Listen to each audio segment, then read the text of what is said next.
Grabando. ¿Cómo están mis amados hermanos, mis queridos amigos? Yo soy el pastor Benigno y estoy aquí otra vez con ustedes para compartirles la palabra del Señor. En esta oportunidad quiero hablar con ustedes un tema acerca de la santificación. La santificación es una de las doctrinas que pertenecen al paquete de doctrinas de la salvación. Por tanto, tiene que preceder a ella, a esta doctrina, las doctrinas de la fe y el arrepentimiento, la doctrina de la justificación y la adopción en Cristo. La santificación está relacionado directamente con la regeneración, o sea, el nuevo nacimiento. De allí que la teología sistemática ha dividido la doctrina de la santificación en santificación inmediata o histórica también, la santificación progresiva y la santificación total, también llamada santificación futura. La santificación inmediata o histórica consiste en el evento que acontece en el momento que aceptamos a Cristo y somos declarados hijos de Dios, ya que el Espíritu Santo nos sella y nos garantiza la salvación. Esto sucede en un acto inmediato y perfecto. Efesios 1:13 nos dice: en él también vosotros, habiendo oído la palabra de verdad, el evangelio de vuestra salvación, habiendo creído en él, fuisteis sellados con el Espíritu Santo de la promesa. El 14 dice que es las arras o la garantía de nuestra herencia hasta la redención de la posesión adquirida para alabanza de su gloria. En segundo lugar, la santificación total, ¿qué significa? También llamada en la teología santificación futura. Se dará en el futuro, después de la resurrección. Se refiere a la perfección total, porque ya tendremos el cuerpo similar al cuerpo de Jesucristo. Está escrito en 1 Corintios 15:52, dice así: en un momento, en un abrir y cerrar de ojos, a la final trompeta, porque se tocará trompeta, y los muertos en Cristo serán resucitados incorruptibles, y nosotros seremos transformados. Porque es necesario que esto corruptible se vista de incorrupción y esto mortal se vista de inmortalidad.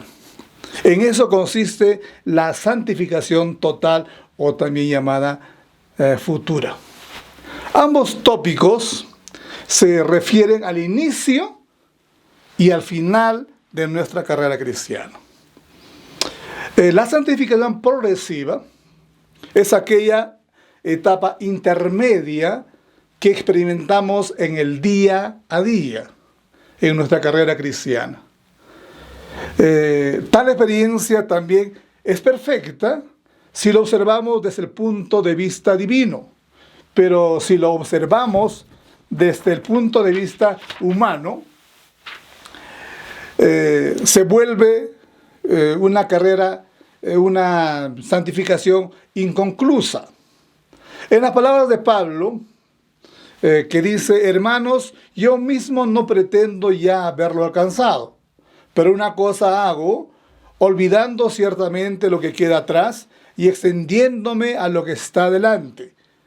Prosigo a la meta, al premio del supremo llamamiento de Dios en Cristo Jesús. Pablo decía que todavía él no pretendía ser perfecto, estaba en proceso de santificación.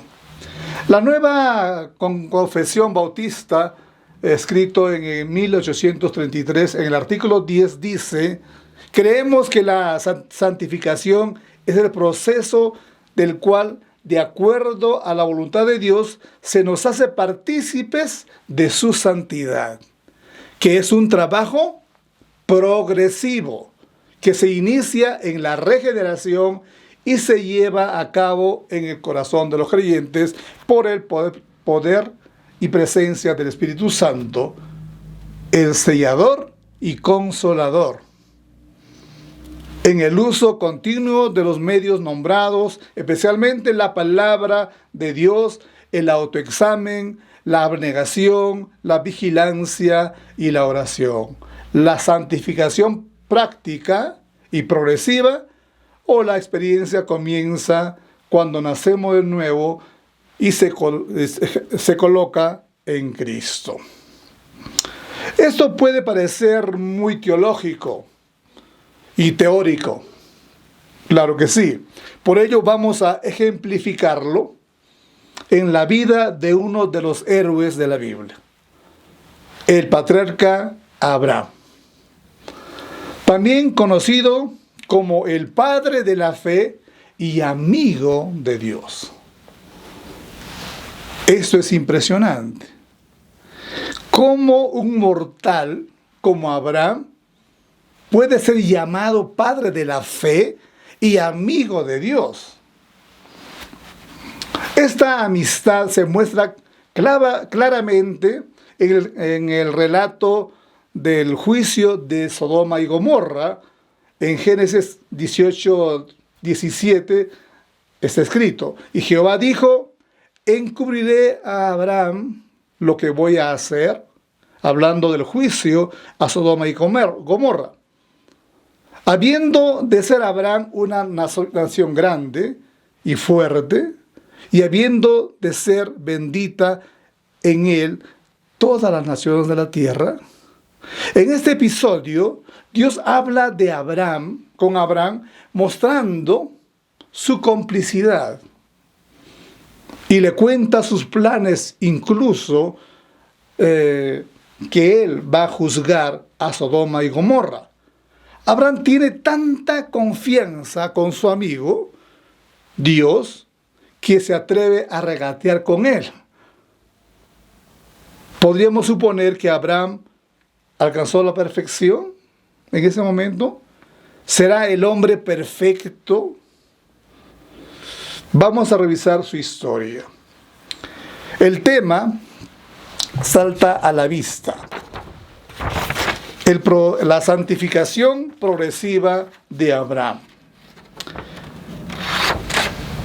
El proceso de la santificación de Abraham es muy elocuente.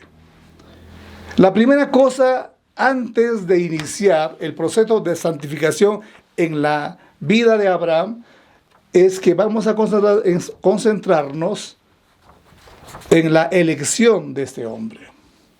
Nehemías 9:7 nos cuenta, nos dice: tú, oh Jehová, el Dios que escogiste a Abraham y lo sacaste de Ur de los caldeos. Dios selecciona de forma soberana a Abraham. El texto nos dice que él lo eligió de Ur de los caldeos. Como alguien dijo, Dios ya le había echado el ojo a Abraham.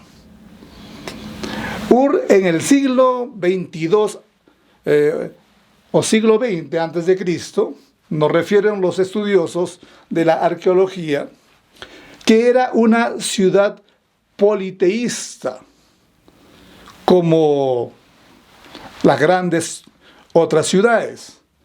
Dios eligió a Abraham por el puro impulso de su voluntad, para hacerlo él su amigo.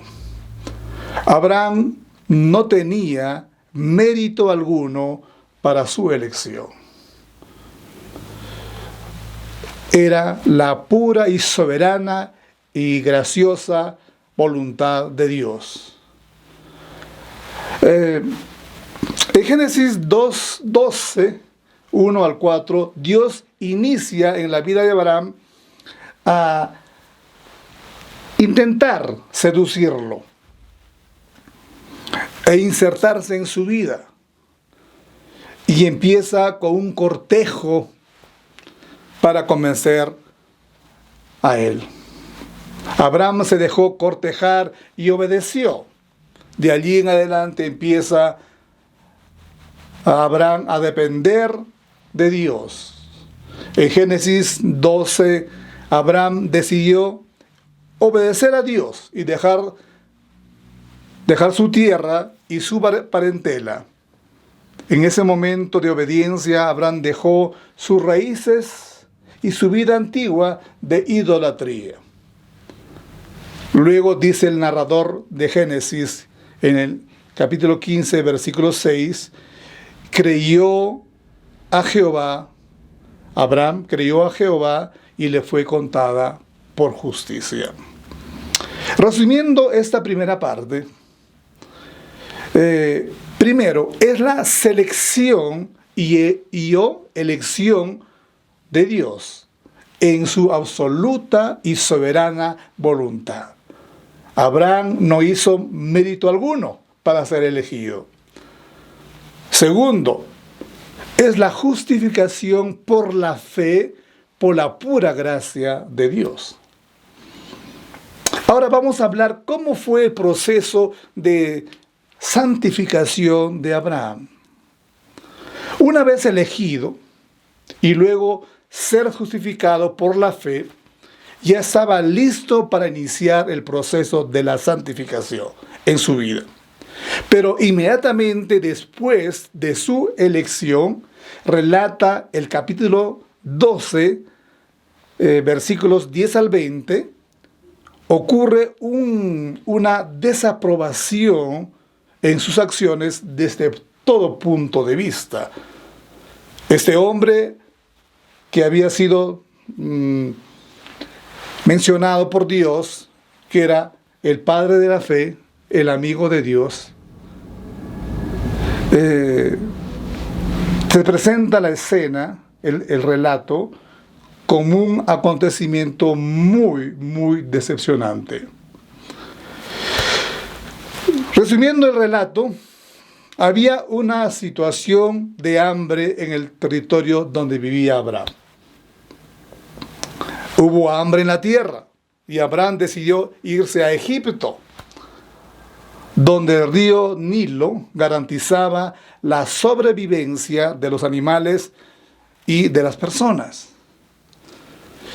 A medida que se iba acercando a Egipto, relata la Biblia, el temor se apoderó de este hombre nombrado por Dios como padre de la fe, Abraham. Él empezó a tener temor. Imaginó que Faraón y los egipcios, al ver a su esposa tan hermosa, iban a asesinarlo y a llevar a Sara al harén del faraón. Le propuso a Sara fingir ser su hermana y no su esposa, y así calmar su temor y su angustia. En sí era un truco muy vergonzoso que Abraham empleó, exponiendo a Sara a cometer adulterio. Con este acto, Abraham cometió los siguientes pecados: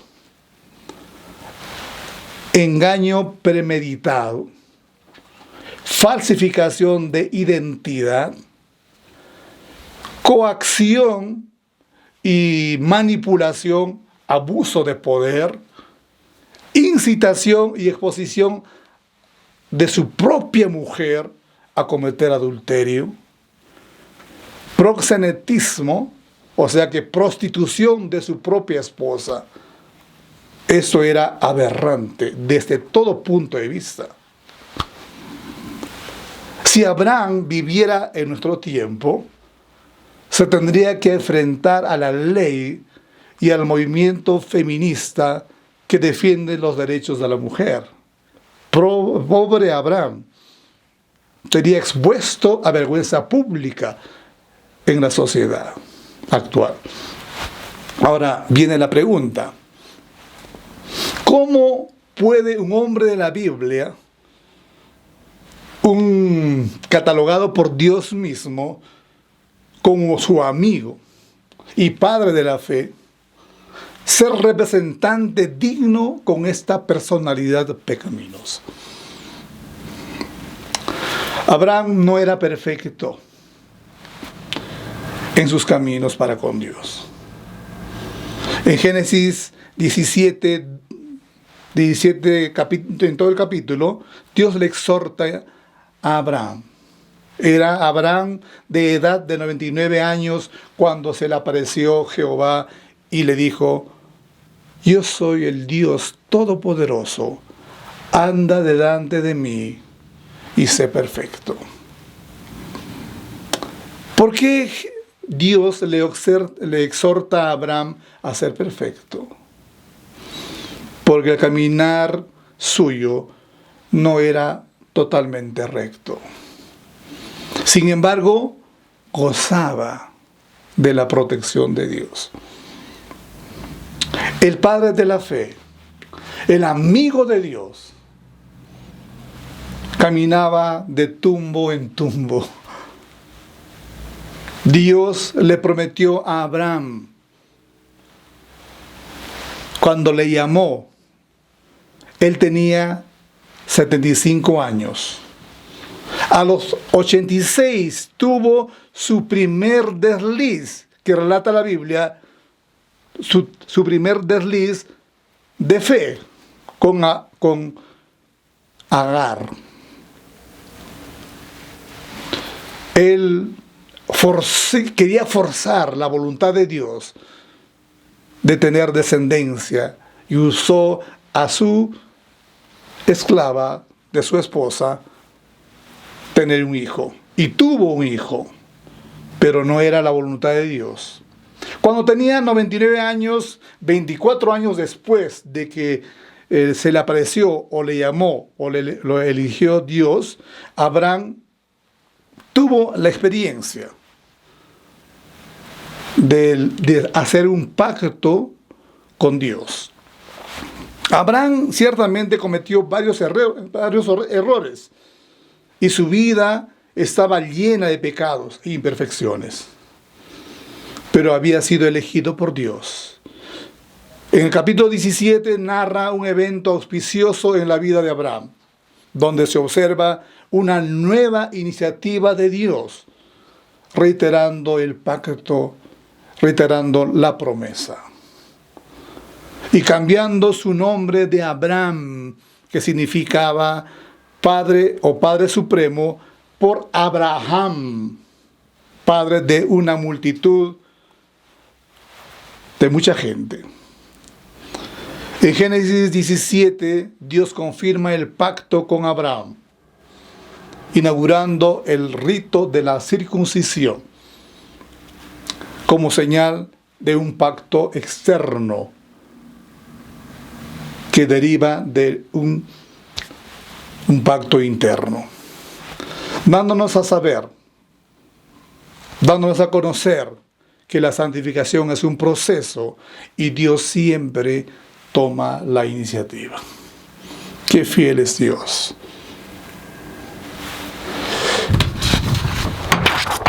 De razón dice este predicador W.T. Richardson, él dice: la marca de un santo no es la perfección, sino la consagración o la dependencia.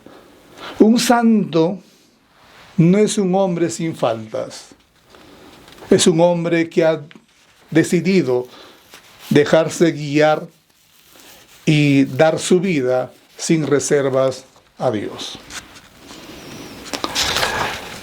Hermanos amados, a la luz de la Biblia, todos los elegidos son justificados por la gracia de Dios. Y todos los justificados son santificados por la gracia de Dios. Pero este último punto implica un proceso. Es imprescindible entender el Antiguo Testamento como base fundamental para la comprensión del Nuevo Testamento. Es de particular interés explorar el entendimiento bíblico del concepto de la santificación como un proceso, y que la salvación no depende de nuestras acciones o nuestro buen proceder, sino de la pura gracia de Dios. Y es en esa gracia que Dios nos perfecciona cada día. Los grandes hombres de la Biblia no eran perfectos. Eran seres humanos tal como nosotros. De modo que no tenemos que desanimarnos. Cuando por nuestras limitaciones en ocasiones dudamos, resbalamos y hasta caemos. No debemos olvidar nunca que aunque nosotros nos alejamos del Señor, Él siempre estará con nosotros. En este contexto de pandemia, de olor a muerte, muchos se preguntarán, incluso me han preguntado, ¿qué va a ocurrir cuando un creyente muere? Hay mucha gente que está muriendo. Hermanos nuestros están muriendo. Y la pregunta sale en la conversación, en la consejería. ¿Qué va a ocurrir cuando un creyente muere o cuando yo muero? Ese temor está latente en todos los seres humanos. Respondiendo a esa lícita pregunta, puedo declarar con las palabras de Cristo: el que cree en el Hijo tiene vida eterna, pero el que rehúsa creer en el Hijo no verá la vida, sino que la ira de Dios está sobre él. Existe un verso bíblico que resume la doctrina de la santificación en sus tres facetas. Filipenses 1:6. Estando persuadido de esto, dice Pablo, que el que comenzó en vosotros la buena obra, la santificación inmediata y perfecta, o histórica. Sigue el texto, la perfeccionará, la santificación progresiva. Y sigue el texto, hasta el día de Jesucristo, la santificación total. Todos los que hemos aceptado a Cristo en nuestras vidas, estamos inmersos en la segunda etapa, la santificación progresiva, al igual que Abraham y muchos otros héroes de la Biblia. Hermanos amados, quería compartir este mensaje con ustedes porque no dependemos de nuestras fuerzas, sino de la gracia de Dios. Sigamos adelante, fortalecidos en el nombre del Señor. Amados hermanos, Dios les bendiga y muchas gracias por la atención prestada.